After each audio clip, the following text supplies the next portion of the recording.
edition of Morning Ride on Delta Television, the People's Pride. It is time for us to review our papers, and find out what's making the local and international stories this morning. We have different papers for review, but we'll be taking the major headline only as we go through the papers. We're joined by our analyst, engineer Meshach Oza. Good morning. Good morning. Meshach. Thank you very much. Always a pleasure. Good morning. Always a pleasure. All right, quickly, the Daily Times has as major headline, French court seizes Nigerian presidential jets over $74.5 million disputes. The riders, federal government taking legal diplomatic steps to recover seized presidential aircraft, says AGF. Ogun State government moves to vacate seizure order. Aircraft seizure, an international embarrassment, says Peter Obi. And Meshach, your take? I think it's more than an international embarrassment, because we've told ourselves a lot of lies as Nigerians, as leaders. Our leaders have actually compromised on the throes of governance, and I believe so well that there's so much behind this that really meets the eye. It's a total failure of leadership, and I think the embarrassment. The funny thing is that our leaders, they don't feel the embarrassment. They just take it like it's nothing. But it's more like you and I, the citizens, that feel the embarrassment more, that feel the impact of the embarrassment and all that. And I think moving forward, people need to be held accountable for administrative lapses like this. Okay. Next is the Daily Independent newspaper. The lead here is similar to that of the Daily Times. FG clarifies seizure of Nigeria's 3 presidential jets in France. We got a 4 riders, assures on steps to discharge inappropriate orders against jets. So it's a good one. Chinese firm plotting to strip Nigeria's offshore assets. This is coming from the presidency. Firm misled French court on presidential aircraft, according to the Ogun State government. Anobi says seizure is international embarrassment, asks federal government to come clean. And the last head I'm taking from the Daily Independent. Despite high food prices, Nigeria's inflation eases to 33.40% in July. What do you think about this? Is it in sync with the reality on ground? Not at all. Not at all. You see, when you look, theories are quite different from practical. Economists are very theoretical. Each time, most of them and their parties are on the side of government, when the reality on ground is quite contrary to what they always postulate to Nigerians. The fact remains that the floating of the naira has not been well managed, and of course there's been a high level of galloping inflation arising from the removal of fuel subsidy and the impact it has caused on the ripple effect is discussed on goods and services, and the government has lost focus on the so-called technocrats. They've lost that directionless in how to tackle this situation. Unless we go back to industrialization and manufacturing, we need to start production.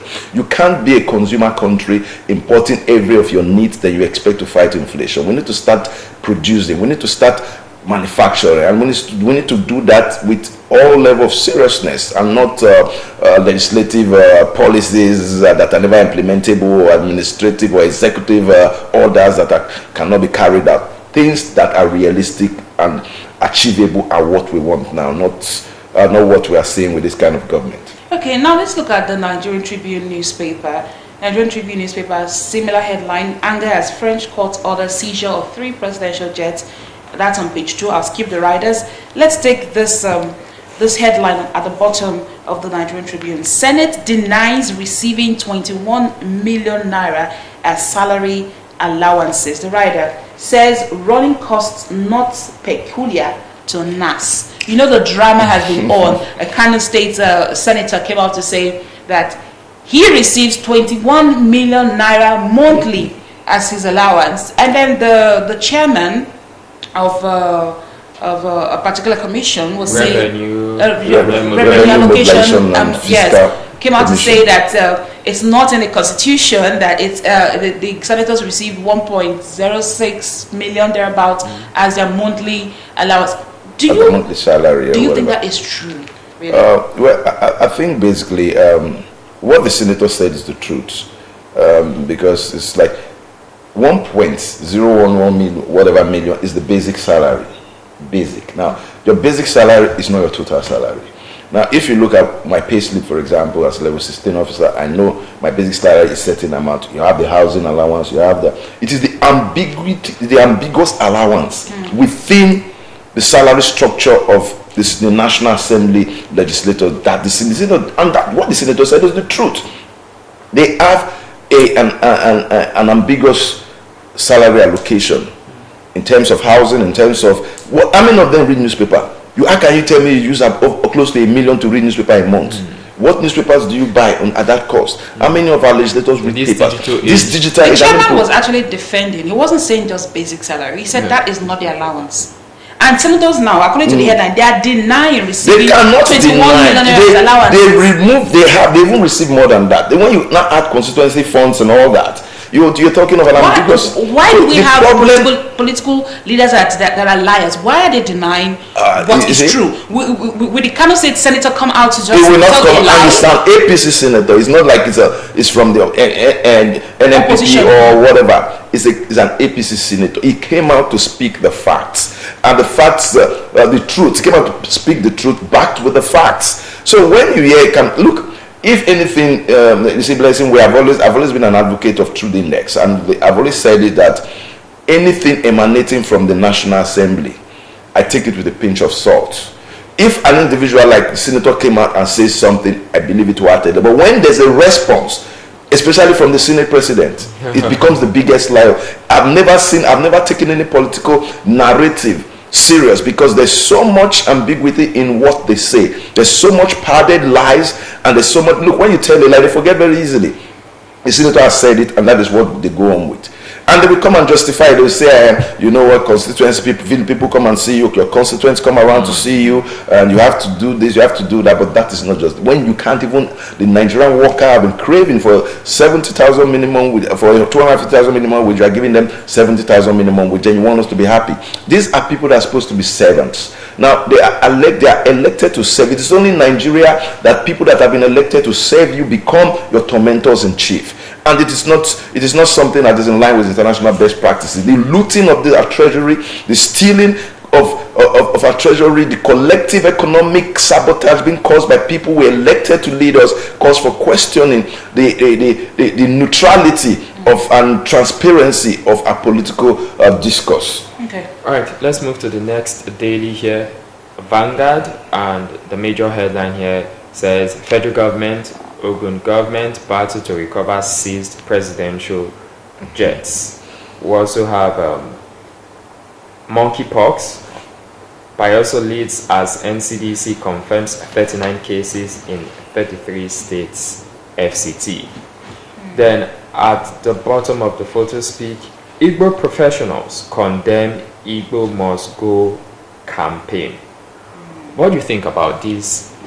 Well, the truth is, banter and fight. Yeah, whatever you want to call it, every ethnic violation is an action or inaction propagated by the political elite. The problem with Nigerian ethnic bigotry are politicians.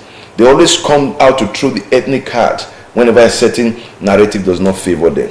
You see, this is a selling, and they use the gullible to achieve their objective. They use the ignorant, the people without content and integrity to achieve such purposes. And it's very unfortunate that we don't want to grow this country, especially the political elite.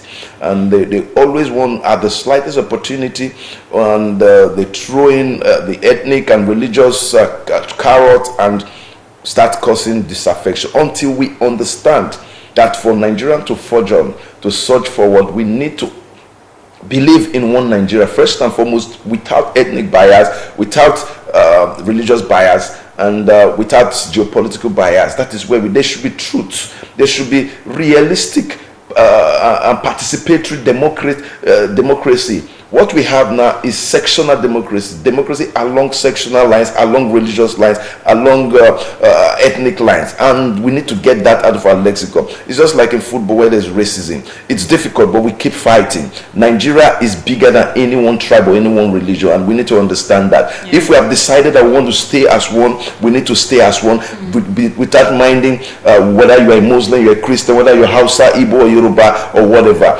Whether you are Alex, you are Blessing, you are anybody, it has to remain like that. So I think it's our leaders that are the problem, especially the political leaders. And our traditional institutions need to help in sensitizing their subjects on professionalism and etiquette. Do you really believe that Nigeria can truly be one in unity?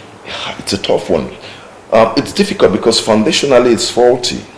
The formation of the nationhood of Nigeria is selfish to some regions and favors some region. Now, when you look at the foundation was manipulated until we decide that we want to sit down and restructure that manipulation, bring it into it's like you're building a skyscraper with the foundation of a bungalow.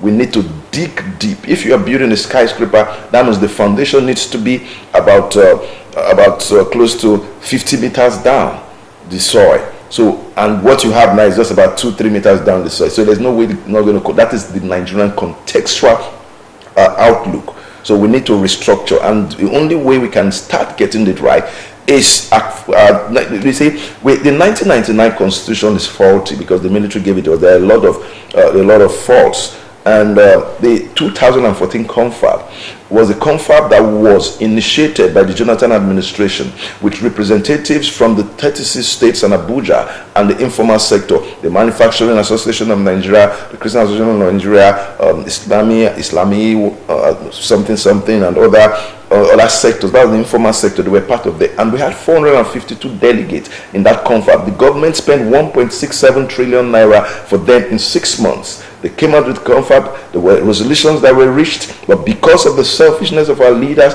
the implementation of that confab is a stillbirth still today. If we must start, we need to look at that. Or we go back to the Milverton Constitution of 1951, Macpherson Constitution of 1950. Those constitutions were even better than the 99 Constitution because it talked of Nigeria along regional lines, and we were living well. The regions were strengthened. The regions were richer because the regions had their own. The regions were like small countries. The northern region, for example, the northwest region, they were known for granite. That's when you had the granite pyramid. They were competition. Yeah. We had cash crops and food crops, exportable cash crops, and enough food crops. So we were more into production and manufacturing, and we had the situation where the dollar and to the naira was at the balance. So I mean, we need to look at all that. The Southwest was doing cocoa and cola. We look at all that. Where the North were only doing cotton. So there was this real balance that this Midwest were doing palm, were exporting rubber, exporting palm produce. Malaysia came to Nigeria, Benin, Winner River Basin, and NIFO to take palm seeds and palm oil seeds and palm frond seeds back to Malaysia. They became, now they are the number one highest exporter for palm oil. We were the number 2 at the stage after Brazil. Okay. It's sickening, it's sickening. All right, we have a very disturbing headline on the Daily Trust. Yeah. The major headline on the Daily Trust says, petrol pump price nears 1,000 naira per litre in FCT and states. The riders, supply on, off nationwide. SOS knocks NNPCL. National Oil Company silent. Well, it's unfortunate. You call it surprising, not surprising. We've been buying it. I said disturbing. Yes, disturbing. Yes, if you say disturbing, I think that's the right word. It's an enigma. Nobody in my wildest dream, I would have believed, told me early last year that by middle of 2024, I'm going to be buying a liter of petrol like we're buying from black markets in the past when petrol was scarce. Yeah. And even at that time, we're crying. Even when you see it, man, you buy 1 liter for 1,000. But now it's the only option. You don't black markets now. You can't even. So what we're saying is leadership. Until we start fighting the people that are fighting the country. The people that are fighting the country are leaders in different sectors. The NNPC, the easiest way to loot Nigeria is through the NNPC and the CBN. through and the National Assembly, and that is what is happening now. Until we look inwards to fight those people, and the funny thing that the people that are making that you are asking them to fight themselves, so it becomes very difficult. It's a complex situation. God heal this country. Okay. All right, the Guardian newspaper just taking the lead here. Rinse and repeat. Nigeria awaits Los Angeles Olympics after Paris 9 billion naira poor outing. Yes, it's no setting with Olympics of Los Angeles 2027 or 2028 that we are waiting. They are waiting for an opportunity to loot again. Imagine 9 billion naira for this outing. No, it was more than, I think that's been marginal. It was more than 9 billion that was spent for 80 people. And when you look at it, you see, the countries that you compete with, they start preparing. A lot of countries have already started preparing for the next Olympics, 2020 Olympics already now. The Chinese, what do? The Americans, what do? When they go for Olympics like this Olympic, now they take understudy athletes who are not participating athletes for the Olympics proper. They will be there, practice with the ones that are competing, learn, have an ambience of the Olympic atmosphere, and of course in preparation for the next Olympics. So we Nigerians, we do the opposite. We wait 2 weeks to the Olympics or 2 months to the Olympics. The federation start fighting each other, obstacles, start traveling. I mean, it's then the Olympics forget to register some of the athletes and all that. Anyway, what was this one? We rinse and we repeat. That's how the Guardian captured it.